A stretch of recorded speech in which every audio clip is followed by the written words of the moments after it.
news. Well, Paddington's 5 minutes of fame didn't last long, did it? Suella Braverman's only had him deported back to Peru as an illegal immigrant.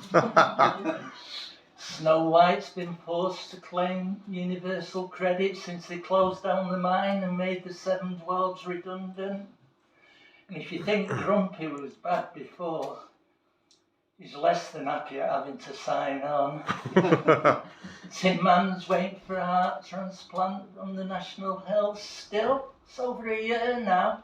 Scarecrow got his brain, Scarecrow got his brain, didn't he? He's been in Booper all along. 3 pigs still try to keep from the wolf from the door. Alice isn't in Wonderland anymore. And poor old Tom Tom the Piper's son is doing a 2-year stretch in strange ways. I don't mind, it was his first offence. And the pig wasn't even big enough to feed his family. Humpty Dumpty is a shell of the person he is. Shell of the egg he is. Oh. And the least said about Georgie Porgy, the better. He's on remand for date rape. Baba Black Sheep suing the council for racial discrimination. And old King Cole got busted for possession. There were strings attached, so he should get off with it. Which is more than could be said for the Knave of Hearts. He got caught red-handed with them tarts. Again. He was on the cards he'd read then. Comes from a broken home, you know. But unfortunately, the Owl and the Pussycat, those poor refugees who set to sea in that beautiful pea green boat, got arrested at Dover. They're now awaiting transport to Rwanda. Yeah. Remember the old woman who lived in a shoe? The old lady with all those children? Well, she hasn't got that problem anymore. Kids got repossessed. No, the kids got repossessed. I like it. That's a good bit of improvisation there. Yeah, even the shoe got repossessed. Yeah. Kids got taken into care. You'll find her slumped in Sainsbury's doorway every night. There is one success story though. Remember Little Miss Muffet, vertically challenged girl, scared stiff of spiders? Well, she only had counselling, didn't she? She's now one of the country's top influencers. She formed a company, Arachnids Are Us, and she streams a weekly Keep Fit from a webcast from Tuffet to 5K in 5 weeks. But unfortunately, she lost everything when Bill Gates took over the web. And the fear of spiders even returned. Now, last I heard, she was eking out a living as a webcam artist on Babe Station.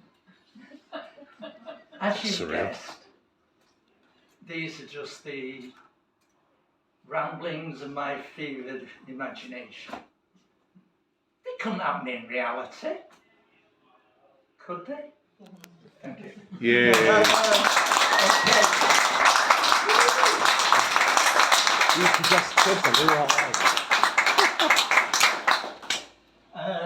Unfortunately, I am now going to identify and embrace my female side.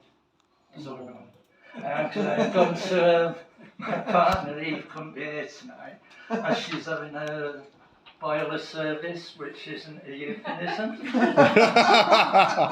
I'll tell her that next time I speak to her, Alan. Okay, so I'll... Good service.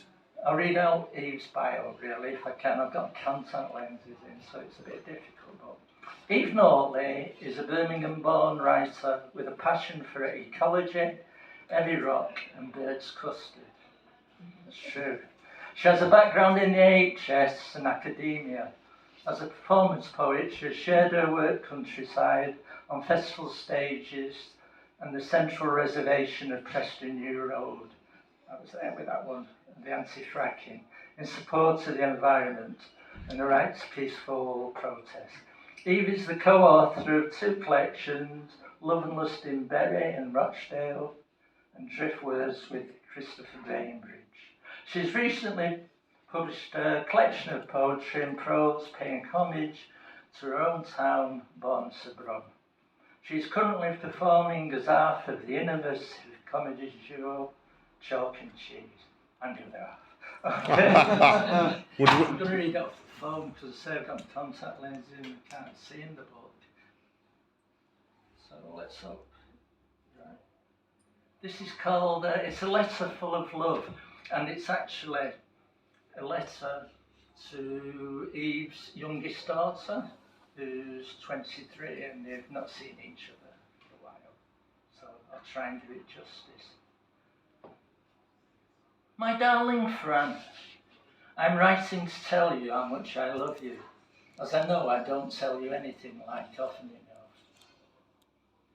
We are facing tough times as a nation and as inhabitants of planet Earth, and I'm hoping that you'll wear that love I'm sending you like a suit of armour to protect you against pettiness, injustice, and the self-serving super-rich who seem determined to wage war on mankind. On a more mundane but still important note, I wanted to talk to you about soup.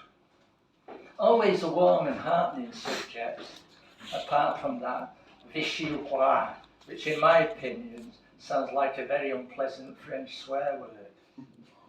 In straitened times when purses are empty and stomachs hungry, soup is a cracking culinary choice, especially if you can sling in, what do you sling in? Red lentils or butter beans to boost the protein and iron quotient. My top tip is to make your soup in a pan with a tight-fitting lid. Bring it to the boil for 2 to 3 minutes, then turn off the fuel and leave it to cook in the residual heat for 10 minutes. Try your veg, and if still not cooked, repeat the process. It's a bit more labour-intensive than the traditional simmer for 4 to 5 minutes approach, but uses a lot less fuel. You may need to add a little more seasoning than usual, but it's still cheaper and just as nourishing. If you can, find a couple of soup-loving friends. Organise a social soup swap, where you each make 6 portions of soup and swap 2 portions with each friend, which will give you all enough soup for a week and 3 flavours for the cost of 1. You could even be wildly adventurous and share a meal and some laughter. Always the best medicine, I find. Hopefully, your soup swap will save you enough money over a month or 2 to get your hair or nails done. Looking good has always been a woman's battle dress for centuries. Just look at Boudica. I realise woad may be out of fashion, but I'm sure Rimmel or Estee Lauder will have the modern equivalent. Having covered love, food and beauty, I'm going to finish this letter now as I'm exhausted.